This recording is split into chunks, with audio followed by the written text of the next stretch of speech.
ಅದೇನೋ ಒಂಥರ ಹಿಡ್ಕೊಂಡಂಗೆ ಇದ್ದು ಅವ್ರೇನೋ ಎಳ್ದಿದ ತಕ್ಷಣ ಒಂಥರ ರಿಲ್ಯಾಕ್ಸ್ ಆದಂಗೆ ಆಯಿತು. ಆಮೇಲೆ ಒಂಥರ ಬಾಡಿ ಫ್ರೀ ಆದಂಗೆ ಆಯಿತು ನನಗೆ. ಅದಕ್ಕೋಸ್ಕರ ನಾನು ಆ ಥರ ರಿಯಾಕ್ಟ್ ಮಾಡಿದೆ ಅಷ್ಟೇ. ಫಸ್ಟ್ ಟೈಮ್ ಬಂದಾಗ ಇವರು ನಡೆಯೋಕ್ಕೆ ಸಹಿತ ಆಗ್ತಾ ಇರಲಿಲ್ಲ, ಅಷ್ಟು ತುಂಬ ಪೇಯ್ನಲ್ಲಿದ್ದರು. ಸೊ ಆವಾಗ ಸ್ವಲ್ಪ ಮೆಡಿಸನ್ಸ್ಗಳು ಅದು ಇದು ಅಂತ ಎಲ್ಲ ಕೊಟ್ಟರು ಆಯುರ್ವೇದಿಕ್. ಸೊ ಅದಾದಮೇಲೆ ಇವಾಗ ಈ ಸೆಕ್ಷನಲ್ಲಿ ಬಂದು ಅವ್ರು ಸ್ವಲ್ಪ ನಡೆಯೋ ಥರ ಆಗಿದೆ. ನೋಡಿ, ಇಂಥ ಪೇಷಂಟಿಗೆ ನಾವು ಗ್ಯಾರಂಟಿನೇ ಹೇಳ್ಬಿಡ್ತೀವಿ ಇಲ್ಲೇ. ಯಾಕೆ ಅಂತ ಹೇಳಿದ್ರೆ ಇವ್ರದ್ದು ತುಂಬ ಏನು ಪ್ರಾಬ್ಲಮ್ ಇಲ್ಲ. ಇವ್ರದ್ದು ಪ್ರಾಬ್ಲಮ್ ಎಲ್ಲ ಡಯಟ್ ಕರೆಕ್ಟಾಗಿ ಮಾಡಿ, ಪ್ರಾಪರ್ ಅಡ್ಜಸ್ಟ್ಮೆಂಟ್ ಮಾಡಿ, ಇವ್ರಿಗೆ ಎಕ್ಸಸೈಸ್ ಮಾಡಿದ್ರೆ ಇವಾಗ ನೋಡಿ ಇವ್ರು ಎಷ್ಟೂ ಜಾಗದಲ್ಲಿ ತಿರ್ಕೊಂಡು ಬಂದಿದ್ದಾರೆ. ಇವ್ರಿಗೆ ಒಂದು 3 ವಾರ ಟ್ರೀಟ್ಮೆಂಟ್ ಬೇಕಾಗ್ಬೋದು, ಅಷ್ಟೇ ಡಿಫ್ರೆನ್ಸ್. ಇವ್ರು ಗ್ಯಾರಂಟಿ ಮಾಡ್ತೀವಿ. ಆದರೆ ಒಂದು 3 to 5 ಸೆಷನ್ಸ್ ಬೇಕಾಗತ್ತೆ ಇವ್ರಿಗೆ ಅಷ್ಟೇ.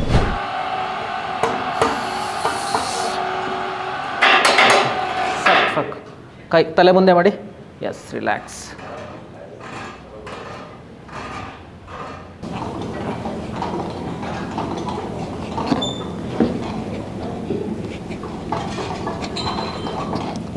ಸೊ ಇಲ್ಲಿ ನಾವು ಫುಲ್ ಟೈಮ್ ಏನು ವರ್ಕ್ ಮಾಡ್ತೀವಿ ಅಂತ ಹೇಳಿದ್ರೆ ನಾವು ಕೈರೋಪ್ರಾಕ್ಟಿಕ್ ಟ್ರೀಟ್ಮೆಂಟೇ ಮಾಡೋದು. ಬೋನ್ ಅಲೈನ್ಮೆಂಟು, ಕುತ್ತಿಗೆ, frozen shoulder, neck pain, back pain, disc bulge, disc herniation, ಆಯಿತಾ, ಈ ನಮ್ನೆಸ್ ಆಗುವಂಥದ್ದು, ಕಾಲು ಜೋಮ್ ಬರುತ್ತೆ, ನನಗೆ ನಡೆಯೋಕ್ಕಾಗಲ್ಲ ಅನ್ನೋದಕ್ಕೆಲ್ಲ ನಾವು ಇಲ್ಲಿ ಒಂದು ಪರಿಣಾಮಕಾರಿಯಾದಂಥ ಚಿಕಿತ್ಸೆಯನ್ನು ತುಂಬ ಕಡಿಮೆ ಫೀಸ್ನಲ್ಲಿ ನಾವು ಜನರಿಗೆ ಈ ಸರ್ವಿಸ್ನ ನಾವು ಕೊಡ್ತಾ ಇದ್ದೀವಿ. ವಿಕ್ರಮ್ ಹೆಲ್ತ್ ಕೇರು ಈಗ ಪ್ರಾರಂಭ ಆಗಿ 4 ವರ್ಷ ಆಗಿದೆ.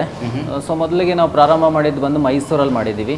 ಮೈಸೂರಲ್ಲಿ ಫುಲ್ ಟೈಮ್ ಯಾವಾಗಲೂ ಇರುತ್ತೆ. ಯಾವಾಗಲೂ ಮೀನ್ಸ್ ವಾರದಲ್ಲಿ 4 ದಿನ ಮೈಸೂರಲ್ಲಿ ಇರುತ್ತೆ, ಇನ್ನು 3 ದಿನ ಬೆಂಗಳೂರಲ್ಲಿ ಇರುತ್ತೆ.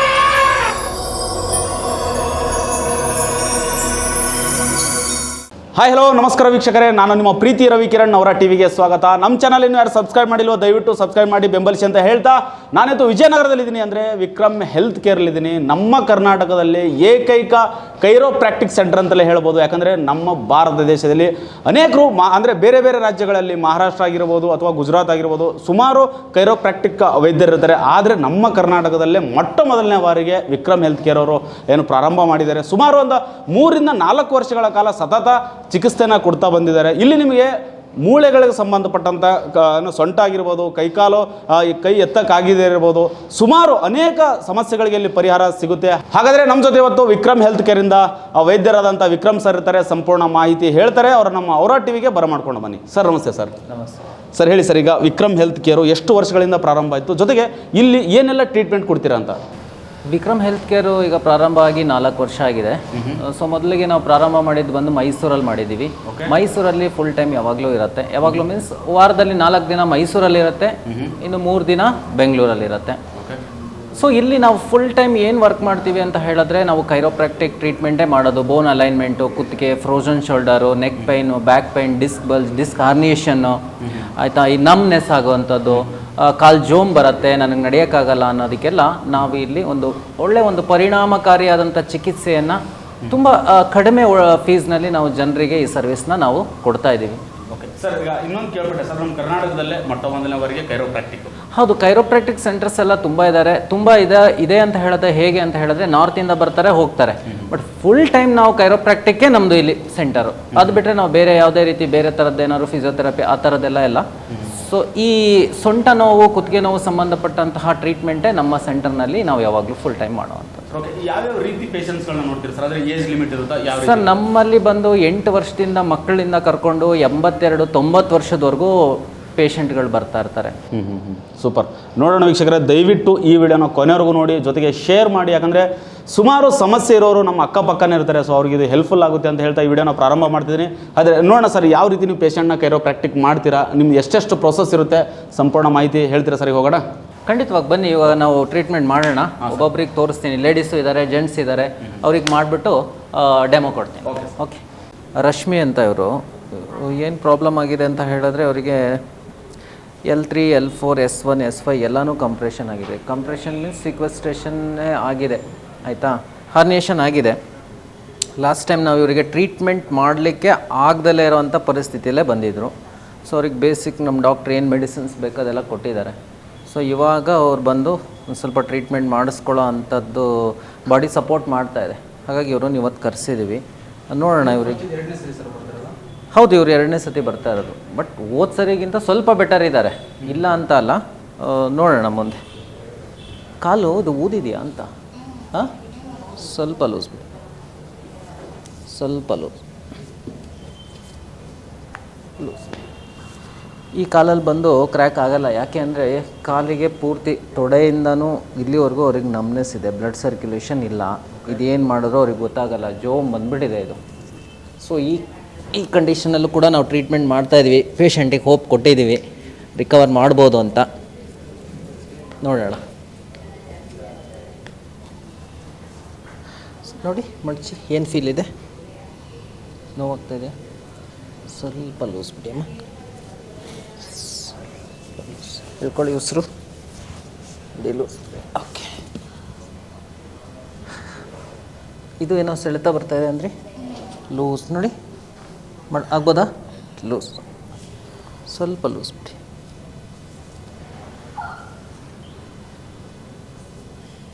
ಟಯರ್ಡ್ ಆದರೆ ಹೇಳಿ ಆಯಿತಾ? ಹಾಗೆ ಹೇಳಿ, ಸ್ವಲ್ಪ ಹೇಳ್ಕೊಳ್ಳಿ ಉಸಿರು ಬಿಡಿ. ಕಾಲುದ್ದ,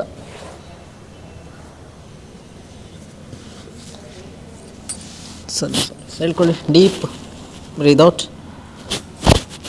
ಓಕೆ, ಎದೊಳಿ, ಸ್ವಲ್ಪ ಕಾಲು ಕೆಳಗಡೆ ಬಿಟ್ಕೊಳ್ಳಿ, ಆರಾಮಾಗಿ. ಸ್ವಲ್ಪ ನೇರ ಕೂತ್ಕೊಳ್ಳಿ, ಸ್ವಲ್ಪ ಮುಂದೆ ಹೋಗಿ ನೋಡೋಣ. ಕೂತ್ಕೊಳ್ಳಿ, ಸ್ವಲ್ಪ ಬನ್ನಿ, ನಾನಿದ್ದೀನಿ, ಹೆದರಬೇಡಿ. ಆಗಲಿಲ್ಲ ಅಂತ ಹೇಳಿ ಆಯಿತಾ? ಲಾಕ್ ಮಾಡಿ ಕುತ್ತಿಗೆ ಹಿಂದೆ ಕಡೆ.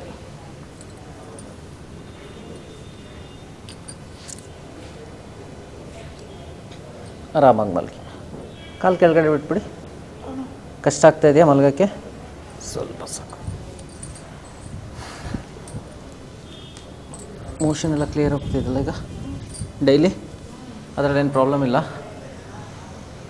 ಸ್ವಲ್ಪ ಲೂಸ್ ಬಿಡಿ, ಸ್ವಲ್ಪ ಲೂಸ್.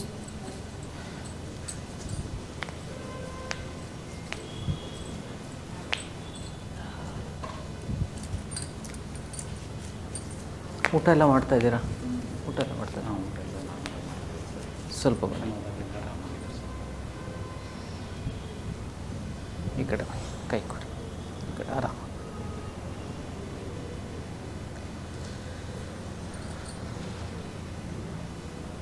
ಸ್ವಲ್ಪ ಹಿಂದೆ ಕೈಯಲ್ಲಿ ಸ್ವಲ್ಪ ಲೂಸ್ ಬಿಡಿ, ಸ್ವಲ್ಪ ಲೂಸ್ ಅಷ್ಟೇ. ಇನ್ನೊಂಚೂರು ಲೂಸ್ ಬಿಡಿ, ಹೀಗೆ ಬಿಡಿ, ಲೂಸ್. ಸ್ವಲ್ಪ ಮೇಲೆ ಕೆಳಗೆ, ಸ್ವಲ್ಪ ಹೀಗೆ, ಅಷ್ಟೇ.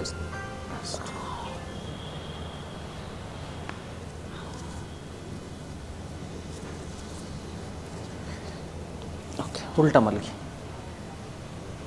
ಅಂದರೆ ಇನ್ನೂ ಜಾಸ್ತಿ ಆಗುತ್ತೆ. ಏನು ಆ ನೋವಲ್ಲ, ಬಿ ಪಿ ಜಾಸ್ತಿ ಆಗುತ್ತೆ ಆಯಿತಾ, ಇಲ್ದಿರೋದು ಹಾರ್ಮೋನ್ ಇಂಬ್ಯಾಲೆನ್ಸ್ ಆಗುತ್ತೆ. ಏನೂ ಇಲ್ಲ, ನಮಗೂ ಆಗಿತ್ತು, ನಮಗೂ ಆದಮೇಲೆ ನಾವು ಟ್ರೀಟ್ಮೆಂಟ್ ಮಾಡ್ಕೊಂಡಿದ್ದೀವಿ, ಎಲ್ಲ ಅನುಕೂಲ ಆಗಿದೆ. ನಿಮಗೂ ಆಗತ್ತೆ, ಸ್ವಲ್ಪ ಟೈಮ್ ತೊಗೊಳುತ್ತೆ. ನಾನು ಸರ್ರಿಗೆಲ್ಲ ಹೇಳ್ಬಿಟ್ಟಿದ್ದೀನಿ ನಿಮ್ಮ ಕಂಡೀಷನ್ ಏನು, ನಿಮ್ದು ಇದೇನು ಅಂತ. ಇನ್ನೂ ಒಂದು 2 ರಿಂದ 3 ಸೆಷನ್ಸ್ ಮಾಡ್ತೀನಿ ಆಯಿತಾ? ಹಾಂ, ಉಳಿದಿದ್ದೆಲ್ಲ ಎಲ್ಲ ಹೇಳ್ಕೊಟ್ಟಿದ್ದೀನಿ, ಎಲ್ಲ ಮಾಡಿ. ಮುಖ ಆದರೂ ನೋಡೋಂಗಿದೆ ಈ ಸರಿ ನಿಮ್ಮದು. ಹಾಂ,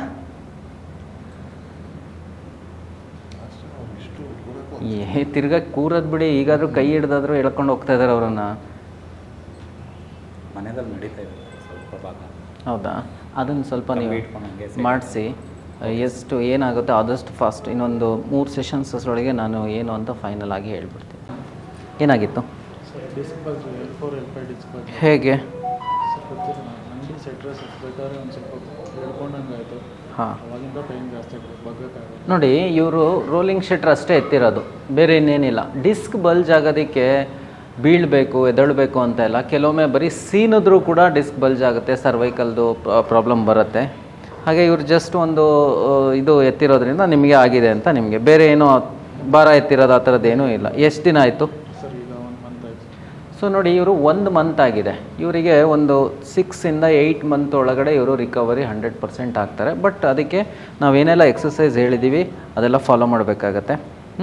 ಓಕೆ, ನೋಡೋಣ, ನಿಮ್ಮದು ಟ್ರೀಟ್ಮೆಂಟ್ ಸ್ಟಾರ್ಟ್ ಮಾಡೋಣ. ಲೂಸ್. ಓಕೆ, ಕಾಲಿಗೆ ನೋವು ಬಂದಿದೆಯಾ? ಸ್ವಲ್ಪ ಲೂಸ್.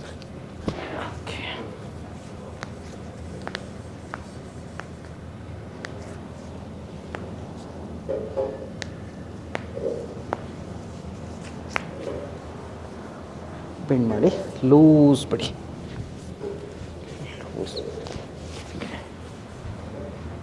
ಸ್ವಲ್ಪ ಲೂಸ್.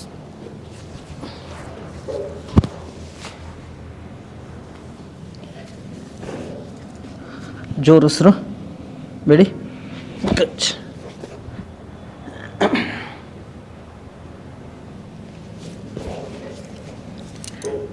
ಹೇಳ್ಕೊಳ್ಳಿ, ಜೋರು ಉಸಿರು ಬಿಟ್ಬಿಡಿ.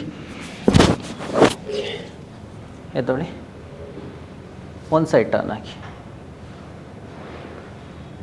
ಎದ್ದೊಳಿ, ಆ ಕಡೆನೇ ತಿರ್ಕೊಳ್ಳಿ. ಆರಾಮಾಗಿ ಮಲಗಿ.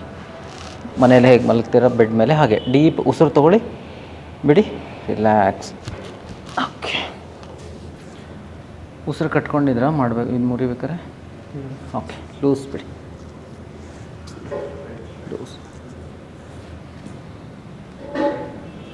ಕೈ ಕೊಡಿ, ಕ್ಲೋಸ್. ಎಕ್ಸ್ರೇ MRI ಏನೂ ಮಾಡಿಲ್ಲಲ್ಲ? ಸರ್ MRI ಮಾಡಿಸಿದ್ದೀವಿ ಸರ್. ಮಾಡಿಸಿದ್ದೀರಾ? ಎಲ್ಲಿದೆ ಸರ್ ಅದು ಇನ್ನೂ ರಿಪೋರ್ಟ್ ಬಂದಿಲ್ಲ. ಅದು ಡಾಕ್ಟರ್ ಊರಲ್ಲಿ ಮಾಡಿಸಿದ್ದೀವಿ. ಬನ್ನಿ, ಕೂತ್ಕೊಳ್ಳಿ.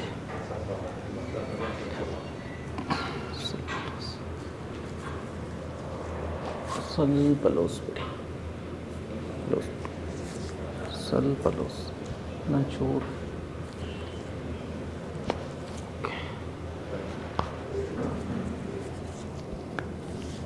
ಉಲ್ಟಾ ಮಲ್ಗಿ, ಸ್ವಲ್ಪ ರಿಲ್ಯಾಕ್ಸ್. ಹೇಳ್ಕೊಳ್ಳಿ, ಉಸಿರು deep breath, breathe out, relax. Okay, ಹೇಳಿರಿ, breathe out, loose. Okay, deep. ಹೇಳ್ಕೊಳ್ಳಿ, ಜೋರು ಉಸಿರು ಬಿಡಿ, ಲೂಸ್. ಇನ್ನೊಮ್ಮೆ ಬಿಡಿ.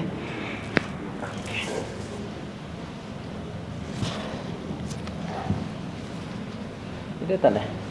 ಲೆಫ್ಟ್ ಅಲ್ಲ, ರೈಟಲ್ಲಿ ಏನಿಲ್ಲ.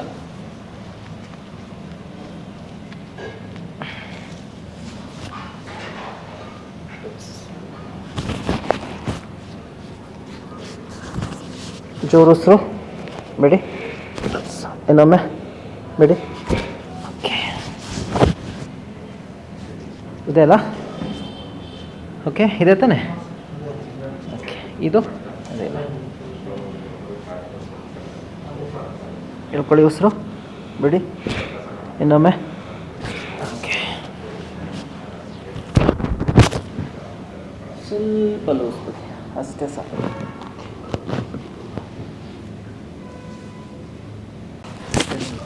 ಏನಿದೆ, ಮುಂದೆ ಬನ್ನಿ. ಸ್ವಲ್ಪ ಲೂಸ್ ಮಾಡಿ, ಕಾಲುದ್ದ ಸ್ಟ್ರೈಟ್, ಸ್ವಲ್ಪ ಹಾಗೆ ಇಟ್ಕೊಳ್ಳಿ. ಇದೆ ತಾನೆ? ಬಿಡಿ, ಕೈ ಬಿಡಿ, ಸ್ವಲ್ಪ ಲೂಸ್. ಜೋರು ಉಸಿರು ಬಿಡಿ, ರಿಲ್ಯಾಕ್ಸ್. ಓಕೆ, ಇನ್ನೊಂದು ಆಚೆ ಕಡೆ ಡೀಪ್ ಬ್ರೀದ್ ಔಟ್. ಇನ್ನೊಂದು. ಓಕೆ, ಈ ಪ್ರೋಸೆಸ್ ಏನಿದೆ ಮತ್ತು ಈ ಪ್ರೋಸೆಸ್ ಏನಿದೆ? ಈಗ ನಾವು ಮ್ಯಾನ್ಯುವಲಿ ಕೈರೋಪ್ರಾಕ್ಟಿಕ್ ಅಡ್ಜಸ್ಟ್ಮೆಂಟ್ ಮಾಡಿದ್ದೀವಿ. ಕೈರೋಪ್ರಾಕ್ಟಿಕ್ ಅಡ್ಜಸ್ಟ್ಮೆಂಟ್ ಮಾಡಿರೋದ ನಂತರ ಇದು ಡ್ರಾಪ್ ಟೇಬಲ್ ಅಂತ. ಸೊ ಇದರಲ್ಲೂ ಕೂಡ ಅಡ್ಜಸ್ಟ್ಮೆಂಟೇ ಮಾಡೋದು. ಯಾವುದಾದ್ರೂ ಅಡ್ಜಸ್ಟ್ಮೆಂಟ್ ಮಿಸ್ ಆಗಿದೆ ಅಂತ ಹೇಳಿದ್ರೆ ಈ ಡ್ರಾಪ್ ಟೇಬಲಲ್ಲಿ ನಾವು ಅಡ್ಜಸ್ಟ್ಮೆಂಟ್ ಮಾಡ್ತೀವಿ. ಎಗೇನ್ ಒಂದು ಸೆಟ್ ಮತ್ತೆ ಏನು ಮಾಡಿದ್ವಲ್ಲ ಅದನ್ನು. ಸೊ ಕೆಲವೊಂದು ಟೈಮಲ್ಲಿ ಏನಾಗುತ್ತೆ ಅಂತ ಹೇಳಿದ್ರೆ ನಾವು ಬೋನ್ ಅಲೈನ್ಮೆಂಟ್ ಮಾಡಲಿಕ್ಕೆ ಆಗೋದಿಲ್ಲ. ಪೇಷಂಟ್ ಕಂಡೀಷನ್ ಇರುತ್ತೆ, ಅವ್ರ ಕಂಡೀಷನ್ ಮೇಲೆ ನೋಡ್ಕೊಂಡು ಮಾಡಬೇಕಾಗುತ್ತೆ. ಅವರಿಗೆ ನಾವು ಈ ಡ್ರಾಪ್ ಟೇಬಲಲ್ಲಿ ನಾವು ಅಡ್ಜಸ್ಟ್ಮೆಂಟ್ ಮಾಡ್ತೀವಿ. ಸೊ ಹೇಗೆ ಮಾಡ್ತೀನಿ ತೋರಿಸ್ತೀನಿ ಬನ್ನಿ. Loose, deep breath, breathe out, loose.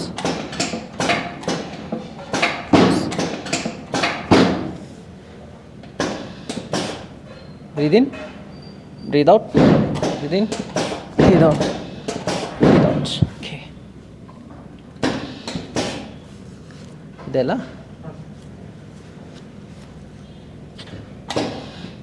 breathe out, breathe out, breathe out.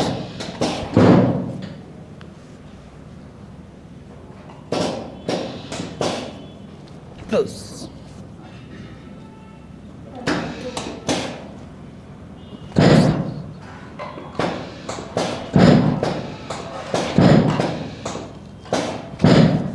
ನೇರ ಮಲಗಿ. ಡೀಪ್ ಬ್ರೀತ್ ತೊಗೊಳ್ಳಿ, ಬ್ರೀದ್ ಔಟ್, ಕಾಲು ಮಡಚ್ಕೊಳ್ಳಿ, ಕಾಲು ಮಡಚಿ ಬೆಂಡ್ ಮಾಡಿ ಹಾಗೆ ಇಟ್ಕೊಳ್ಳಿ. ಹಾಂ, ಹೇಳ್ಕೊಳ್ಳಿ. Deep breath, breathe out, relax. Okay, ಇನ್ನೊಂದು ಸತಿ ಡೀಪ್ ಬ್ರೀದ್ ಔಟ್, ಲೂಸ್ ಬಿಡಿ. Okay, relax. ಚೆನ್ನಾಗಿ ಉಸಿರಾಡಿ, ಕಾಲು ಉದ್ದ ಮಾಡಿ. ಈಗ ಸುಮಾರು ಜನ ಬರ್ತಿರ್ತಾರೆ, ಏಜ್ ಲಿಮಿಟ್ ಏನಿರುತ್ತೆ, ಜೊತೆಗೆ ಇದು ಎರಡನೇ ಮೂರನೇ ಪ್ರೊಸೆಸ್ ಸರ್ ಇದು. ಇಲ್ಲಿ ಏನು ಮಾಡ್ತೀರಾ ಅಂತ? ಇಲ್ಲಿ ನಾವು ಇನ್ವರ್ಷನ್ ಮಾಡ್ತೀವಿ. ಸೊ ಏನಪ್ಪ ಅಂದರೆ ನಾವು ಕೈರೋಪ್ರಾಕ್ಟಿಕ್ಕು ಮಾಡಿದ್ದೀವಿ, ಡ್ರಾಪ್ ಟೇಬಲ್ ಕೂಡ ಅಡ್ಜಸ್ಟ್ ಮಾಡಿದ್ದೀವಿ, ಒಂದು ಮಸಾಜ್ ಕೂಡ ಮಾಡಿದ್ದೀವಿ. ಇದೆಲ್ಲ ಆದ ನಂತರನೂ ಕೂಡ ಯಾವುದಾದ್ರೂ ಕಂಪ್ರೆಷನ್ ಆಗಿದ್ದರೆ ಅದನ್ನು ಡಿಕಂಪ್ರೆಷನ್ ಮಾಡೋದಕ್ಕೆ ನಾವು ಇನ್ವರ್ಷನ್ ಯೂಸ್ ಮಾಡ್ತೀವಿ. ಸೊ ಇದು ನಾವು ಮೊದಲನೇ ಬಾರಿಗೆ ನಮ್ಮ ಕ್ಲಿನಿಕಲ್ಲಿ ಇಲ್ಲಿ ಮತ್ತು ಮೈಸೂರಿನಲ್ಲಿ ಎರಡೂ ಕಡೆನೂ ಹಾಕಿದ್ದೀವಿ. ಸೊ ಏನಪ್ಪ ಡಿಕಂಪ್ರೆಷನಿಂದ ತುಂಬ ಈ ಸೆಳೆತದ ಥರ ನೋವು, ಜೋಮ್ ಹಿಡಿಯುತ್ತಲ್ಲ ಕಾಲಿಗೆ, ಎಲ್ಲರೂ ಹೇಳ್ತಾರೆ ನನಗೆ ಜೋಮು ಅಂತ. ಈ ಜೋಮ್ ಹಿಡಿಯೋದನ್ನೆಲ್ಲ ಒಂದು 5 ರಿಂದ 6 ಸತಿ ನಾವು ಇದನ್ನು ಇನ್ವರ್ಷನ್ ಹಾಕಿದ್ರೆ ಒಂದು 50 to 80% ಅವರಿಗೆ ಇನ್ವರ್ಷನ್ ಹಾಕೋದ್ರಿಂದ ಆ ಜೋಮ್ ಎಲ್ಲ ಕಡಿಮೆ ಆಗುತ್ತೆ ಮತ್ತು ವಾಕ್ ಎಲ್ಲ ಚೆನ್ನಾಗಿ ಆರಾಮ ಅನಿಸುತ್ತೆ. ಸೊ ಹಾಗಾಗಿ ಮತ್ತು ಮುಳ್ಳು 1000 ಇರುವೆ ಚುಚ್ಚಿದಂಗೆ ಆಗುತ್ತೆ ಕಾಲಿಗೆ, ಅದು ಕೂಡ ಇದರಲ್ಲಿ ಕಡಿಮೆ ಆಗುತ್ತೆ. ಓಕೆ, ಹಾಕಿ.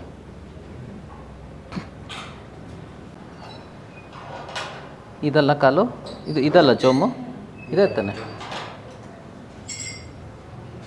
ಒಂದು ಸೈಡ್ ಟರ್ನ್ ಆಗಿ ಈ ಕಡೆ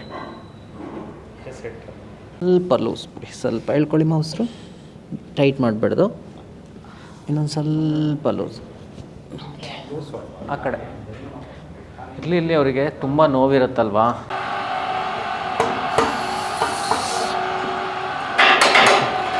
ಸಾಕು. ಕೈ ತಲೆ ಮುಂದೆ ಮಾಡಿ. S, relax.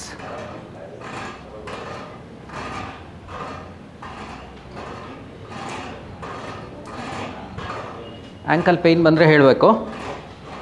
ಓಕೆ, ಹಾಗೆ ರೀ, ಇಟ್ಕೊಳ್ಳಿ. ಎಸ್, ತಲೆ ಮುಂದೆ ಮಾಡಬೇಕು. ಎಸ್,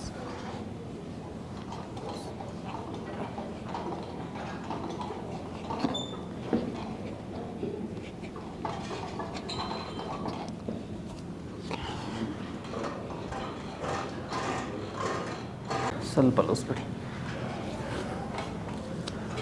ಗಟ್ಟಿದೆಯಲ್ಲ ಪ್ರತಿ, ಸ್ವಲ್ಪ ಲೂಸ್.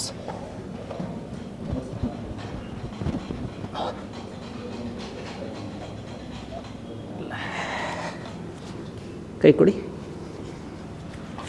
ತಲೆ ಮುಂದೆ ಮಾಡಿ, ಕೆಳಗಿಳಿಸಿ, ತಲೆ ಮುಂದೆ ಇಳಿಸಿ. ಸಾಕು, ಕಾಲಿಟ್ಕೊಳ್ಳಿ,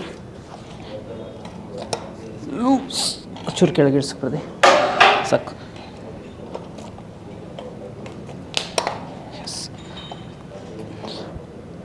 ಸ್ಟ್ರೆಚ್ ಒಳ್ಳೆ ಫೀಲ್ ಕೊಡ್ತಾ ಇದೆಯಾ?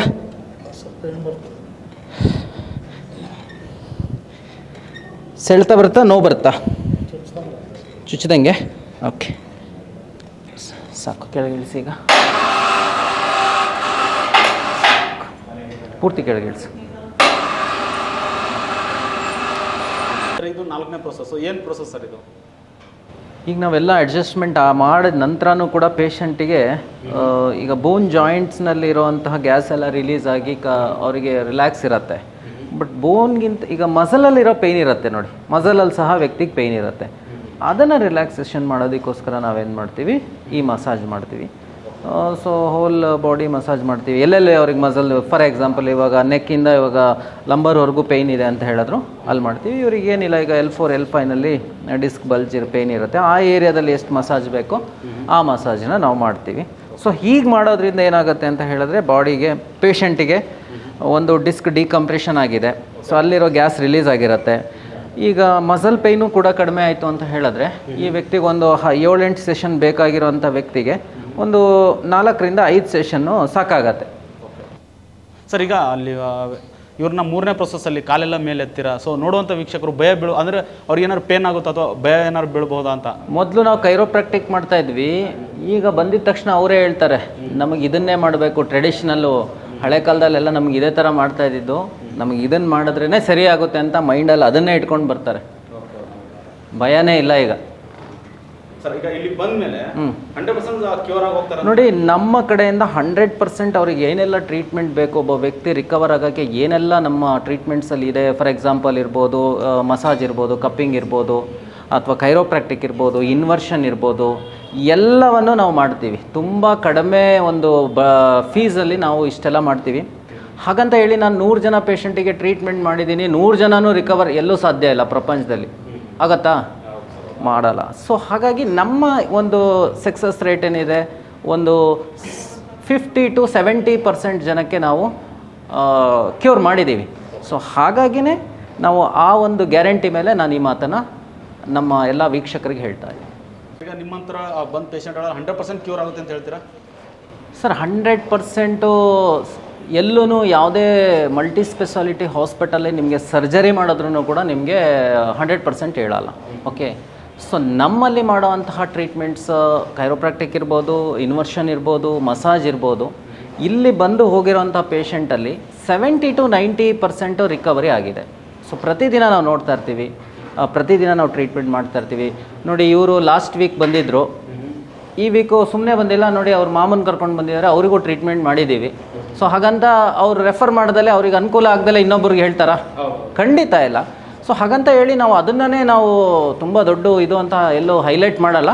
ಬಟ್ ನಮ್ಮಲ್ಲಿ ಆಗುವಂತಹ ಒಂದು ಚಿಕಿತ್ಸೆನ ಆ ವ್ಯಕ್ತಿಗೆ ಸಕ್ಸಸ್ ಆಗುವಂಥ ರೀತಿಯಲ್ಲಿ ನಾವು 100% ಮಾಡ್ತೀವಿ. ಸರ್, ಈಗ ನೋಡಿ ಸರ್, ನಿಮ್ಮ ಪ್ರೊಸೆಸ್ಗಳು ತುಂಬ ಅದ್ಭುತವಾಗಿತ್ತು. 1 by 1 ಮಾಡ್ತಾ ಇರ್ತೀರಾ. ಸೊ ಸೌಂಡ್ಗಳು ಕೆಲವೊಂದಿಷ್ಟು ಜನಕ್ಕೆ ಕಡಿಮೆ ಬರುತ್ತೆ, ಕೆಲವೊಂದಿಷ್ಟು ಜನಕ್ಕೆ ತುಂಬ ಸೌಂಡ್ ಬರುತ್ತೆ.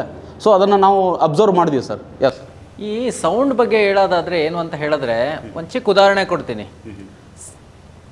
ಪಾತ್ರೆನ ಒಂದು ಟೀ ಕುಡ್ದಿದ್ದು ಅಥವಾ ಪಾತ್ರೆ ತೊಳೆದಿದ್ದನ್ನ ಸ್ಟ್ಯಾಂಡ್ ಮೇಲೆ ಸೌಂಡ್ ಇಲ್ದಲೇನೂ ಇಡ್ಬೋದು, ಸೌಂಡ್ ಜೊತೆಗೂ ಇಡ್ಬೋದು ಅಲ್ವಾ? ಒಟ್ಟಿನಲ್ಲಿ ಅಲೈನ್ಮೆಂಟ್ ಕರೆಕ್ಟಾಗಿರಬೇಕು, ಇದೇ ಇಂಪಾರ್ಟೆಂಟು. ಆಯಿತಾ? ಕೈರೋಪ್ರಾಕ್ಟಿಕಲ್ಲಿ ಸೌಂಡ್ ಬರಬೇಕು ಅಂತಲೇ ಏನಿಲ್ಲ, ಸೌಂಡ್ ಬರ್ದೆಲ್ಲೂ ಕೂಡ ಅಲೈನ್ಮೆಂಟ್ ಮಾಡ್ಬೋದು. ಸೌಂಡ್ ಯಾರಿಗೆ ಬರುತ್ತೆ ಅಂತ ಹೇಳಿದ್ರೆ, ಯಾರಿಗೆ ಗ್ಯಾಸ್ ಜಾಸ್ತಿ ಸ್ಟೋರ್ ಆಗಿರುತ್ತೆ, ವಾತ ಜಾಸ್ತಿ ಇರುತ್ತೆ, ಅವ್ರಿಗೆ ಒಂದು ಸ್ವಲ್ಪ ಸೌಂಡ್ ಬರುತ್ತೆ. ಅದರ್ವೈಸ್ ನಾವು ಏನು ಅದು ಮ್ಯಾನಿಪುಲೇಟ್ ಮಾಡಿ ಅಲೈನ್ಮೆಂಟ್ ಮಾಡ್ತೀವಿ, ಅದು ಪ್ರಾಪರ್ ಅಲೈನ್ಮೆಂಟ್ ಮಾಡಿದ್ರೆ ನಿಮಗೆ ಪೇಯ್ನ್ ರಿಡ್ಯೂಸ್ ಆಗ್ಬೋದು. ಸೂಪರ್. ಸರ್, ಈಗ ಲೇಡೀಸ್ ಬರ್ತಾ ಇರ್ತಾರೆ, ಸೊ ಸುಮಾರು ಚಿಕ್ಕ ಮಕ್ಕಳೆಲ್ಲ ಬರ್ತಾ ಇರ್ತಾರೆ. ಸೊ ಅದಕ್ಕೆಲ್ಲ ಲೇಡೀಸ್ ಏನಾದರೂ ಡಾಕ್ಟರ್ ಇದ್ದಾರಾ ಕೈರೋಪ್ರಾಕ್ಟಿಕ್ ಅವರು? ಖಂಡಿತವಾಗಿ ಎಲ್ಲರಿಗೂ ಕನ್ಸಲ್ಟೇಷನ್ ಇರುತ್ತೆ. ನಮ್ಮ ಲೇಡಿ ಡಾಕ್ಟರ್ ಹರ್ಷಿತಾ ಅಂತ ಇದ್ದಾರೆ. ನಮಸ್ತೆ, ಬನ್ನಿ ಈ ಕಡೆ. ಇವರು ಸಹ ಏನು ನೋಡ್ಕೊತಾರೆ ಅಂತ ಹೇಳಿದ್ರೆ, ನಮ್ಮಲ್ಲಿ ಇವರೇ ಮುಖ್ಯ ವೈದ್ಯಾಧಿಕಾರಿ ಅಂತ ಹೇಳ್ಬೋದು. ಆಯಿತಾ? ಎಲ್ಲ ರೀತಿಯ ಈಗ ಡಿಸ್ಕ್ ಬಲ್ ಜೊತೆಗೆ ಬೇರೆ ಬೇರೆ ಪ್ರಾಬ್ಲಮ್ ಇರುತ್ತೆ, ಅದು ಮೇಡಮ್ ಹೇಳ್ತಾರೆ. ಸೊ ಆ ಪ್ರಾಬ್ಲಮ್ ಜೊತೆಗೆ ಅದಕ್ಕೆ ನಾವು ಒಂದು ಮೆಡಿಕೇಶನ್ಸ್ ಕೊಟ್ಟು ನಾವು ಟ್ರೀಟ್ಮೆಂಟ್ ಮಾಡಿದ್ರೆ ಬೇಗ ಅವ್ರ ರಿಕವರಿ ಚಾನ್ಸಸ್ ಇರುತ್ತೆ. ಅದನ್ನು ನೀವು ಮೇಡಮ್ ಹತ್ರನೇ ಕೇಳ್ಕೊಳ್ಳಿ, ಅದು ಏನು ಮಾಡ್ತಾರೆ ಅಂತ ಅವರೇ ಹೇಳ್ತಾರೆ. ಎಸ್ ಮೇಡಮ್, ಈಗ ಸುಮಾರು ಜನ ಅಂದರೆ ಸಿಕ್ಕಾಪಟ್ಟೆ ಸಮಸ್ಯೆ ಇರುತ್ತೆ. ಸೊ ಆ ಥರದಲ್ಲಿ ಅಂದ್ರೆ ಇಲ್ಲಿ ಬಂದರೆ ಅವರಿಗೆ ಸೊಲ್ಯೂಷನ್ ಸಿಗುತ್ತೆ 100% ಅಂತಾರೆ. ನಿಮ್ಮ ಅನಿಸಿಕೆ ಏನು ಅಂತ? ರಿಸಲ್ಟ್ಸ್ ನೋಡ್ತಾನೆ ಇದ್ದೀವಿ, 2 ವರ್ಷದಿಂದ ನೋಡ್ತಾ ಬರ್ತಿದ್ದೀವಿ. ಈ ಪೇಷಂಟ್ಸ್ಗೆ ಸರ್ವೈಕಲ್ ಸ್ಪಾಂಡಿಲೈಸಿಸ್ ಇರುತ್ತೆ, lumbar spondylosis, sciatica pain, ankylosing spondylitis, ಈ ಥರ ರಿಲೇಟೆಡ್ ಟು ಸ್ಪೈನೇ ತುಂಬ ಡಿಸೀಸಸ್ ಇದೆ. ಅಂದರೆ ಮೇನ್ ಅಂದೇನಿದು ಕನ್ಸರ್ವೇಟಿವ್ ಥೆರಪಿ, ಮೇನ್ ಥೆರಪಿಯಾಗಿ ಆ್ಯಕ್ಟ್ ಮಾಡುತ್ತೆ. ಸ್ವಲ್ಪ ದಿನ ಪೇಷಂಟ್ಸಿಗೆ ಇದನ್ನು ಮಾಡ್ಕೊಂಡು ಹೋದ್ರೆ ಅಂದರೆ ಆಲ್ಮೋಸ್ಟ್ 50 to 60% ಪೇನ್ ಕಡಿಮೆ ಆಗಿರುತ್ತೆ. ಇನ್ನೂ ಅವ್ರಿಗೆ ಬೆಟರ್ ರಿಸಲ್ಟ್ಸ್ ನಾವು ನೋಡಬೇಕು ಅಂತ ಹೇಳಿದ್ರೆ ಅವರಿಗೆ ಸ್ವಲ್ಪ ಬ್ಲಡ್ ಟೆಸ್ಟ್ನ ಬರಿತೀವಿ. ಅಂತ ಹೇಳಿದ್ರೆ ಸೀರಮ್ ಯೂರಿಕ್ ಆ್ಯಸಿಡ್ ಅಂತ ಇದೆ, ಸೀರಮ್ ESR, ಅಥವಾ ಸ್ವಲ್ಪ ಜನಕ್ಕೆ ರ್ಯಾಂಡಮ್ ಬ್ಲಡ್ ಶುಗರ್ ರೈಸ್ ಇರುತ್ತೆ, ಇನ್ನೊಂದು ಸ್ವಲ್ಪ ಜನಕ್ಕೆ HLA-B27 ಅಂತ ಒಂದು ಜೀನ್ ಪಾಸಿಟಿವ್, ಈ ಥರ ಸ್ವಲ್ಪ ಜನಕ್ಕೆ ಆಟೋ ಇಮ್ಯೂನ್ ಕಂಡೀಷನ್ಸ್ ಅಂತ ಹೇಳಿದ್ರೆ RA ಫ್ಯಾಕ್ಟರ್ ಪಾಸಿಟಿವ್ ಬರುತ್ತೆ. ಇದೆಲ್ಲ ರಿಲೇಟೆಡ್ ಕಂಡೀಷನ್ಸ್ಗೆ ಡಿಜನರೇಟಿವ್ ಅಥವಾ ಇನ್ಫ್ಲಮೇಟರಿ ನೋಡಿಕೊಂಡು ನಾವು ಜೊತೆಗೆ ಮೆಡಿಸಿನ್ ಕೊಟ್ಟಾಗ ಬೇಗ ನಾವು ಬೆಟರ್ ರಿಸಲ್ಟ್ಸ್ನ ಕಾಣ್ಬೋದು ಮತ್ತು ಪೇಷಂಟ್ಸ್ಗೆ ಒಳ್ಳೆ ರಿಸಲ್ಟ್ ಸಿಗುತ್ತೆ. ಓಕೆ, ಮೆಡಿಸಿನ್ ಸಮೇತ ಕೊಡ್ತೀರಾ ಪ್ರತಿಯೊಂದು ಕೂಡ? ಅಂದರೆ ಯಾರಿಗೆ ಅವಶ್ಯಕತೆ ಇದೆ ಅವ್ರಿಗೆ ಕೊಡ್ತೀವಿ ಮೆಡಿಸಿನ್ಸ್. ಓಕೆ ಮೇಡಮ್, ಈಗ ಕೈರೋಪ್ರಾಕ್ಟಿಕ್ ಎಷ್ಟು ಹೆಲ್ಪ್ಫುಲ್ ಆಗುತ್ತೆ ಅಂದರೆ, ಈಗ ಸುಮಾರು ಹಾಸ್ಪಿಟ್ಲ್ಗಳಲ್ಲಿ ಸುತ್ತಿರ್ತಾರೆ, ಸೊ ಏನೇನೋ ಮಾಡಿರ್ತಾರೆ. ಸೊ ಇಲ್ಲಿಗೆ ಬಂದ ಮೇಲೆ ಅವರಿಗೆ ನಾನು ಸುಮಾರು ಜನ ಮಾತಾಡಿದಾಗ ಇಲ್ಲಿ ಬಂದ ಮೇಲೆ ನಮಗೆ ಸರ್ ಒಂದು 20% ಕ್ಯೂರ್ ಆಗಿದೆ, 50% ಕ್ಯೂರ್ ಆಗಿದೆ ಅಂತ ಹೇಳ್ತಿದ್ರು. ಸೊ ಅದು ನಮ್ಗೆ ಹೆಮ್ಮೆ ವಿಚಾರ ಮೇಡಮ್. ಇನ್ನೊಂದು ಏನಂದ್ರೆ ನಮ್ಮ ಕರ್ನಾಟಕದಲ್ಲಿ ಮೊದಲನೇ ಬಾರಿಗೆ. ಎಸ್ ಮೇಡಮ್, ನಿಮ್ಮ ಅನಿಸಿಕೆ ಏನು ಅಂತ? ಏನು ಹೇಳಬೇಕು ಅಂತ ಹೇಳಿದ್ರೆ, ಆಲ್ಮೋಸ್ಟ್ ಇಲ್ಲಿ ಯಾರಿಗೆ ಆಪ್ರೇಷನ್ ಆಗಿದೆ ಆಲ್ರೆಡಿ, ಬಂದೊಂದು ಆಪ್ರೇಷನ್ 2-3 ವರ್ಷ ಮತ್ತೆ ಪೇನು ಬಂದು ಇಲ್ಲಿಗೆ ಬಂದು ಗುಣಮುಖ ಆಗಿ ಹೋಗಿರೋರು ತುಂಬ ಜನ ಇದ್ದಾರೆ. ಮೈನರ್ ಡಿಸ್ಕೆಕ್ಟಮಿ ಮಾಡ್ತಾರೆ, ಅದರಿಂದ ಮತ್ತೆ ಅವರಿಗೆ ಅದು ಏನಾಗುತ್ತೆ ಪ್ರಾಬ್ಲಮ್ ರಿಯಾಕರ್ ಆಗುತ್ತೆ. ಇಲ್ಲಿ ಏನಂತ ಹೇಳಿದ್ರೆ ಇದನ್ನ ಸ್ಪೈನಲ್ ಅಲೈನ್ಮೆಂಟ್ ಅಂತಲೇ ಹೇಳ್ಬೋದು. ಮೇಯ್ನಾಗಿ ಇನ್ವರ್ಷನ್ ಥೆರಪಿ ಆಗಲಿ, ಸರ್ಮಾಡ ಪ್ರಾಕ್ಟೀಸ್ಗಳಾಗಲಿ, ಅದೆಲ್ಲ ಏನಾಗುತ್ತೆ ಅಂದರೆ ಡಿಕಂಪ್ರೆಷನ್ ಆಗುತ್ತೆ. ಡಿಸ್ಕ್ ಬಲ್ಜ್ ಇರಬಹುದು ಅಥವಾ ಪ್ರೊಟ್ರೂಷನ್ ಇರ್ಬೋದು, ಹರ್ನಿಯೇಷನು, ಇದೆಲ್ಲ ಏನಾಗುತ್ತೆ ಅಂತ ಹೇಳಿದ್ರೆ ಸ್ಪೈನಲ್ ಡಿಕಂಪ್ರೆಷನ್ ಥೆರಪಿ ಥರ ಆ್ಯಕ್ಟ್ ಆಗಿ ಅವ್ರಿಗೆ ನರ್ವ್ ರೂಟಲ್ಲಿ ಇರಿಟೇಷನ್ ಕಡಿಮೆ ಆಗಿ ಪೇನ್ ಬೇಗ ಕಡಿಮೆ ಆಗುತ್ತೆ. ಓಕೆ ಮೇಡಮ್, ಈಗ ಸೌಂಡ್ ಅದೇ ಹೇಳಿದಾಗೆ ಸರು ಅದೊಂದು ಅಲೈನ್ಮೆಂಟ್ ಇರುತ್ತೆ ಅಂತ ಹೇಳಿದರು. ಸೊ ನೋಡುವಂಥವ್ರು ಭಯ ಬೀಳ್ಬೋದು, ಅಂದರೆ ಭಯ ಬೀಳ್ತಾರ ಅಂದರೆ ಈಗ ಸೌಂಡ್ ನೋಡಿ ಅಥವಾ ಓಕೆ ಅದಕ್ಕೆ ಅಂದರೆ ಈಗ ಕಾಲೆರಡು ಎತ್ತಿರ್ತಾರೆ ಮೇಲೆ, ಸೊ ಅದನ್ನು ನೋಡಿ ಭಯ ಬೀಳುವಂಥವ್ರು ಇರ್ತಾರೆ. ಸೊ ಅಂಥವ್ರಿಗೆ ಏನು ಹೇಳಕ್ಕೆ ಇಷ್ಟಪಡ್ತೀರ ಅಂತ? ಏನು ಭಯ ಪಡಬೇಕಾಗಿಲ್ಲ. ಅದು ಏನಂತ ಹೇಳಿದ್ರೆ ಇವರೆಲ್ಲ ಟ್ರೈನ್ಡ್ ಇದ್ದಾರೆ, ಅಂದರೆ ಯಾರಿಗೆ ಏನು ಬೇಕಾಗುತ್ತೆ ನೋಡೇ ಮಾಡೋ ಅಂಥದ್ದು. ಏನೂ ತೊಂದರೆ ಇಲ್ಲ, ಆರಾಮಾಗಿ ಬಂದು ಮಾಡಿಸ್ಕೊಂಡು ಹೋಗ್ಬೋದು.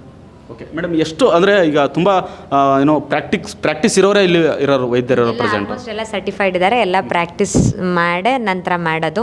ಅಂದರೆ ಆಲ್ಮೋಸ್ಟ್ ಸರ್ ವರ್ಕ್ಶಾಪ್ಗಳನ್ನೂ ಮಾಡ್ತಾ ಬಂದಿದ್ದಾರೆ. ಅಲ್ಲಿ ಅಂತ ಹೇಳಿದ್ರೆ ಪೇಷಂಟ್ ಎಕ್ಸ್ಪೋಷರ್ ಇವ್ರ ಹತ್ರ ತುಂಬ ಸಿಕ್ಕಿದೆ ಎಲ್ರಿಗೂ ಕಲಿಯೋಕ್ಕೆ. ಈಗೊಂದು ಸಿಸ್ಟಮ್ ಹಾಕಿ ಅದ್ರಿಗೆ ತೋರಿಸಿ ಮಾಡಿರೋ ಅಂಥದ್ದಲ್ಲ, ಎಲ್ಲ ಆನ್ ಹ್ಯಾಂಡ್ ಎಕ್ಸ್ಪೀರಿಯನ್ಸೇ ಎಲ್ಲ ಕಲ್ತಿರೋರು ಇರೋದು. ಸರ್ರೇ ಅದಕ್ಕೆ ಮೇಯ್ನ್ ರಿಸೋರ್ಸ್ ಪರ್ಸನ್ ಆಗಿ ತುಂಬ ಕ್ಲಾಸ್ಗಳನ್ನೂ ಮಾಡಿದ್ದಾರೆ. ಅವರಾಗಲೇ ಪ್ರಾಕ್ಟೀಸ್ ಮಾಡ್ತಾ ಬರ್ತಾ 3 ವರ್ಷ ಆಗಿದೆ. ಜೊತೆಗೆ ಅನೇಕ ಕೈರೋ ಪ್ರಾಕ್ಟೀಸ್ ವೈದ್ಯರನ್ನ ನೀವು ಅಂದರೆ ನಮ್ಮ ಕರ್ನಾಟಕದಲ್ಲಿ ಹುಟ್ಟಾಕಿದ್ದೀರಾ, ಸುಮಾರು ಸರ್ ಹೇಳ್ತಾ ಇದ್ರು. ಸೊ ಮತ್ತೆ ಈಗ ಏನಾದ್ರು ಕೋಚಿಂಗ್ ಸೆಂಟರ್ ಓಪನ್ ಮಾಡ್ತೀರಾ ಮೇಡಮ್? ಅಂದರೆ ಈಗ 2-3 ಮಂತ್ಸ್ ಕ್ಲೋಸ್ ಮಾಡಿದ್ದೀರಾ ಅಂತ ಹೇಳಿದ್ರು. ಸೊ ಮತ್ತೆ ಏನಾದ್ರು ಓಪನ್ ಮಾಡೋ ಚಾನ್ಸಸ್ ಇದೆಯಾ ಅಂತ? ಬಗ್ಗೆ ಅದೆಲ್ಲ ಸರಿ ಯೋಚನೆ ಮಾಡ್ತಾರೆ. ಈಗ ಸದ್ಯಕ್ಕೆ ಏನಂತ ಹೇಳಿದ್ರೆ ಪೇಷಂಟ್ಸಿಗೆ ಅಂದರೆ ನಮ್ದೊಂದು ಇಲ್ಲಿದೆ ಕ್ಲಿನಿಕ್ ಅಂತ ಗೊತ್ತಾಗಬೇಕು, ಎಲ್ಲರೂ ಇದರಿಂದ ಉಪಯೋಗನ ಪಡ್ಕೊಬೇಕು ಅನ್ನೋದು ಅವ್ರದ್ದು ಮೇನ್ ಏಮ್ ಅಷ್ಟೇ. Okay, thank you madam. ಸರಿ, ಥ್ಯಾಂಕ್ ಯು ಸರ್. ಸರ್, ಈಗ ನೋಡುವಂಥ ವೀಕ್ಷಕರು ನಿಮ್ಮ ಈ ಕ್ಲಿನಿಕ್ಗೆ ಬರ್ಬೇಕಂದ್ರೆ ಸೊ ಯಾವ ರೀತಿ ಅಡ್ರೆಸ್ ಅಂದರೆ 2 ಇದೆ ನಿಮ್ಮದು, ಮೈಸೂರಲ್ಲಿದೆ, ಬೆಂಗಳೂರಲ್ಲಿದೆ? ಮೈಸೂರಲ್ಲಿ ಮೈನ್ ಬ್ರಾಂಚ್ ಇರೋದು, ಬೆಂಗಳೂರಲ್ಲಿ ಸಬ್ ಬ್ರಾಂಚ್ ಅಂತಾನೆ. ಸೊ ಇಲ್ಲಿ ಬರಬೇಕು ಅಂತ ಹೇಳಿದ್ರೆ ನಾಗರಬಾವಿ ಮೈನ್ ರೋಡಲ್ಲಿ ಅಪೋಸಿಟ್ ಮೈನ್ ರೋಡಲ್ಲಿ ನರೇಶ್ ಆರ್ಕೇಡ್ ಅಂತ ನಮ್ಮ ಬಿಲ್ಡಿಂಗು ಕೆಳಗಡೆ ವಸ್ತ್ರ ಕಲೆಕ್ಷನ್ ಅನ್ನೋ ಒಂದು ಬಟ್ಟೆ ಅಂಗಡಿ ಇದೆ ದೊಡ್ಡದು, ಅದು ಮೇಯ್ನ್ ನಿಮಗೆ ಲ್ಯಾಂಡ್ ಮಾರ್ಕ್ ಥರ. ಪಕ್ಕದಲ್ಲಿ ಡಾಮಿನಾಸ್ ಇದೆ. ಸೊ ಇಲ್ಲಿ 2nd ಫ್ಲೋರಲ್ಲಿದೆ. ಹಾಗೆ ಮೈಸೂರಲ್ಲಿ ಬಂದು ಶಾರದಾದೇವಿ ನಗರದಲ್ಲಿ ಮೇಯ್ನು ನಿವೇದಿತ ನಗರ ಆರ್ಚ್ ಇದೆ, ಆರ್ಚ್ ಹತ್ರನೇ ನಮ್ಮ ಕ್ಲಿನಿಕ್ ಇದೆ. ಅಲ್ಲೂ ಸಹ ನೀವು ಮೇಯ್ನ್ ರೋಡಲ್ಲೇ ಇದೆ, ಎಲ್ಲೋ ಆಚೆ ಈಚೆ ಹೋಗಬೇಕು ಅಂತೆಲ್ಲ. ಇಲ್ಲೂ ಸಹ ಇಲ್ಲಿ ನೀವು ಬಸ್ ಸ್ಟಾಪ್ ಇದೆ ಕೆಳಗಡೆ. ಹಾಗೆ ನಮ್ಮ ನಿವೇದಿತ ನಗರದ ಕೂಡ ನಮ್ಮ ಕ್ಲಿನಿಕ್ ಎದುರುಗಡೆನೆ ಬಸ್ ಸ್ಟಾಪ್ ಇದೆ. ಹಾಗೆ ಬೆಂಗಳೂರಲ್ಲಿ ಬರುವಂಥವ್ರು 238U ಅನ್ನೋ ಬಸ್ ಮೆಜೆಸ್ಟಿಕ್ಕಿಂದ ನಮಗೆ ಸ್ಟಾಪ್ ಇದೆ ಇಲ್ಲಿ ಶೋಭಾ ಹಾಸ್ಪಿಟಲ್ ಹತ್ರ. ಮೈಸೂರಲ್ಲಿ ಬರೋರು ಬಂದು 69A ಎಲ್ಲ ನಮ್ಮ ಹಾಸ್ಪಿಟ್ಲ್ ಮುಂದಗಡೆನೆ ಸ್ಟಾಪ್ ಇದೆ, ಅಲ್ಲಿಂದನೇ ಬರ್ಬೋದು. ಸರ್, ಈಗ ಸುಮಾರು ಜನ ಕರ್ನಾಟಕದಾದ್ಯಂತ ಬೇರೆ ಬೇರೆ ಊರಿಂದ ಬರ್ತಾರೆ. ಸೊ ಇಲ್ಲಿಗೆ ಅವರಿಗೆ ಉಳ್ಕೊಳ್ಳೋ ವ್ಯವಸ್ಥೆ ಇರುತ್ತಾ ಅಥವಾ ಯಾವ ರೀತಿ ಅಂತ? ಟೈಮಿಂಗ್ಸ್ ಎಲ್ಲ ಏನಿರುತ್ತೆ ಅಂತ? ಹೊರಗಡೆಯಿಂದ ಬಂದವರಿಗೆ ಏನು ನಮ್ಮಲ್ಲಿ 30 to 40 ಮಿನಿಟ್ಸ್ ಒಂದು ಸೆಷನ್ಸ್ ಇರುತ್ತೆ. ಸೊ ಬಂದು ಟ್ರೀಟ್ಮೆಂಟ್ ತೊಗೊಂಡು ಹೋಗ್ಬೋದು. ಯಾವುದೇ ಉಳ್ಕೊಳ್ಬೇಕು ಅನ್ನೋದು ಯಾವುದು ಅಂಥ ಸ್ಥಿತಿ ಯಾರಿಗೂ ಇರೋದು ಇಲ್ಲ. ನಮ್ಮಲ್ಲಿ ಅವಾಗಲೇ ಟ್ರೀಟ್ಮೆಂಟ್ ಮುಗಿಸಿ ಕಳಿಸ್ಕೊಡ್ತೀವಿ. ಸೊ ಊರಿಂದ ಬರೋವಂಥವ್ರಿಗೆ ಟೈಮಿಂಗ್ಸ್ ಏನಿರುತ್ತೆ ಅಂತ ಹೇಳಿದ್ರೆ ನಮ್ಮಲ್ಲಿ ಬೆಳಗ್ಗೆ 7 ರಿಂದ 8 ಗಂಟೆಗೆ ನಮ್ಮ ಕ್ಲಿನಿಕ್ ಓಪನ್ ಇರುತ್ತೆ. ಉದಾಹರಣೆಗೆ ಬಳ್ಳಾರಿ ಕಡೆಯಿಂದ ಬರ್ತಾರೆ, ಅವರೆಲ್ಲ 5:30-6 ಗಂಟೆಗೆ ನಮ್ಮಲ್ಲಿ ಬಂದು ನಮ್ಮ ಕ್ಲಿನಿಕ್ ಹತ್ರ ಕೂತ್ಕೊಂಡಿರ್ತಾರೆ. ಸೊ ಅವ್ರು ಬಂದು ನಮ್ಗೆ ಕಾಲ್ ಮಾಡಿ ಹೇಳಿದ್ರೆ ನಾವು ಅವಾಗಲೇ ಅವ್ರನ್ನ ಒಳಗಡೆ ಕರ್ಕೊಡ್ತೀವಿ. ಚಳಿಲಿ ಯಾರನ್ನೂ ಬಿಡೋದಿಲ್ಲ ನಾವು, ಓಕೆನಾ? ಸೊ ಬೆಂಗಳೂರು ಸುತ್ತಮುತ್ತ ನಮ್ಮ ಕರ್ನಾಟಕದ ಬೆಂಗಳೂರು ಸುತ್ತಮುತ್ತ ಇರುವಂಥವರೆಲ್ಲ 8 ಗಂಟೆಯಿಂದ ಓಪನ್ ಇರುತ್ತೆ. 8 ಗಂಟೆಯಿಂದ ಮಧ್ಯಾಹ್ನ 2 ಗಂಟೆವರೆಗೂ ನಮ್ಮ ಕ್ಲಿನಿಕ್ ಓಪನ್ ಇರುತ್ತೆ. ಅದು ಮೈಸೂರು ಇರ್ಬೋದು. ಮೈಸೂರಲ್ಲಿ 10 ಗಂಟೆಯಿಂದ 2 ಗಂಟೆವರೆಗೆ, ಬೆಂಗಳೂರಲ್ಲಿ 8 ಗಂಟೆಯಿಂದ 2 ಗಂಟೆವರೆಗೂ ಇರುತ್ತೆ. ಬೆಂಗಳೂರಲ್ಲಿ ಬಂದು ಶುಕ್ರವಾರ ಶನಿವಾರ ಇರುತ್ತೆ. ಗುರುವಾರ ನಾವು ಕೆಲವೊಂದು ಸತಿ ನಾವು ಟ್ರೀಟ್ಮೆಂಟ್ ಕೊಡ್ತೀವಿ, ಆದರೆ ಮೊದಲೇ ನಮಗೆ ಇನ್ಫಾರ್ಮ್ ಮಾಡಿ ಬುಕ್ ಮಾಡ್ಕೋಬೇಕಾಗತ್ತೆ. ಹಾಗೆ ಮೈಸೂರಿನಲ್ಲಿ ಭಾನುವಾರ, ಸೋಮವಾರ, ಮಂಗಳವಾರ, ಬುಧವಾರ ಇದೇ ಇರುತ್ತೆ. ಗುರುವಾರ ಒಂದು ದಿವಸ ನಾವು ಬೆಂಗಳೂರು ಅಥವಾ ಮೈಸೂರಿಗೋಸ್ಕರ ಇಟ್ಕೊಂಡಿದ್ದೀವಿ. ಗೊತ್ತಿಲ್ಲ, ಎಲ್ಲಿ ಬೇಕಾದ್ರೂ ಅದು ಇರ್ತೀವಿ ಆ ದಿನ ಒಂದು. ಓಕೆ ವೀಕ್ಷಕರೇ, ನಾನು ಮತ್ತೆ ಪದೇ ಹೇಳ್ತಿದ್ದೀನಿ, ದಯವಿಟ್ಟು ಇಲ್ಲಿ ಬರುವಂಥ ಮುಂಚೆನೇ ಒಂದ್ಸರಿ ಕಾಲ್ ಮಾಡಿ ಕನ್ಫರ್ಮ್ ಮಾಡ್ಕೊಳ್ಳಿ ಡೇಟ್ ಮತ್ತು ಟೈಮು. ವೀಕ್ಷಕರೇ, ಇನ್ನೂ ನಿಮಗೆ ಹೆಚ್ಚಿನ ಮಾಹಿತಿ ಬೇಕು ಅಂದರೆ ಇವ್ರ ನಂಬರ್ ಕೆಳಗೆ ಸ್ಕ್ರೋಲ್ ಆಗ್ತಿರುತ್ತೆ, ಆ ನಂಬರ್ಗೆ ಕಾಂಟ್ಯಾಕ್ಟ್ ಮಾಡಿ. ಪ್ರತಿಯೊಂದು ಡೀಟೇಲ್ಸ್ ಇವ್ರ ಟೀಮ್ ಕಡೆಯಿಂದ ಕೊಡ್ತಾರೆ. ಸರ್, ಕೊನೆಯದಾಗಿ ನಮ್ಮ ಅವರ ಟಿವಿ ವೀಕ್ಷಕರಿಗೆ ಏನು ಹೇಳಕ್ಕೆ ಇಷ್ಟಪಡ್ತೀರಾ? ಅವರ ಟಿವಿ ವೀಕ್ಷಕರು, ನಾನು ಯಾವಾಗಲೂ ಅವರ ಟಿವಿ ಇನ್ನೂ ಅನೇಕ ಟಿವಿಗಳನ್ನ ನೋಡ್ತಾ ಇರ್ತೀನಿ. ಸರ್ ತುಂಬ ಒಳ್ಳೆ ಎಕ್ಸ್ಪ್ಲನೇಷನ್ಸ್ ಕೊಡ್ತಾರೆ, ಒಳ್ಳೆ ಒಂದು ಮಾಹಿತಿನ ಜನರಿಗೆ ಕೊಡ್ತಾ ಇದ್ದಾರೆ. ಸೊ ಎಲ್ಲರೂ ಅದನ್ನು ಸಬ್ಸ್ಕ್ರೈಬ್ ಮಾಡ್ಕೊಳ್ಳಿ. ಹಾಗೆ ಈ ವಿಡಿಯೋನ ಎಲ್ರಿಗೂ ಶೇರ್ ಮಾಡಿ. ನಮ್ಮ ವಿಡಿಯೋ ಅಂತಾನೆ ಅಲ್ಲ, ಸರ್ ಮಾಡೋ ಅಂತ ಎಲ್ಲ ವಿಡಿಯೋಗಳನ್ನು ಶೇರ್ ಮಾಡಿ ಜನರಿಗೆ ತಲುಪಿಸಿ ಒಳ್ಳೇದಾಗಲಿ ಅಂತ ನಾನು ಕೇಳ್ಕೊಳ್ತೀನಿ. ಓಕೆ, ಥ್ಯಾಂಕ್ ಯು ವೀಕ್ಷಕರೇ. ದಯವಿಟ್ಟು ಈ ವಿಡಿಯೋನ ಶೇರ್ ಮಾಡಿ. ತುಂಬ ಜನರ ಸಮಸ್ಯೆಗಳನ್ನ ನೀವು ಬಗೆಹರಿಸ್ಬೋದು. ನಿಮ್ಮ ಒಂದು ಶೇರು ನಮ್ಮ ಅಕ್ಕಪಕ್ಕ ಇರೋ ಸಮಸ್ಯೆನ ಕ್ಲಿಯರ್ ಮಾಡ್ಬೋದು. ತುಂಬ ಕಡಿಮೆ ಬೆಲೆಯಲ್ಲಿ ಮಾಡ್ತಿದ್ದಾರೆ ನಮ್ಮ ಕರ್ನಾಟಕದಲ್ಲಿ ಅಂತ ಹೇಳ್ತಾ ಈ ವಿಡಿಯೋನ ಮುಗಿಸುವಂಥ ಸಮಯ. ಸರ್, ನಮ್ಮ ಅವರ ಟಿವಿಗೆ ಒಂದು ಒಳ್ಳೆ ಇನ್ಫಾರ್ಮೇಷನ್ ಹಂಚ್ಕೊಳ್ಳೋದಕ್ಕೆ thank you sir. Thank you madam.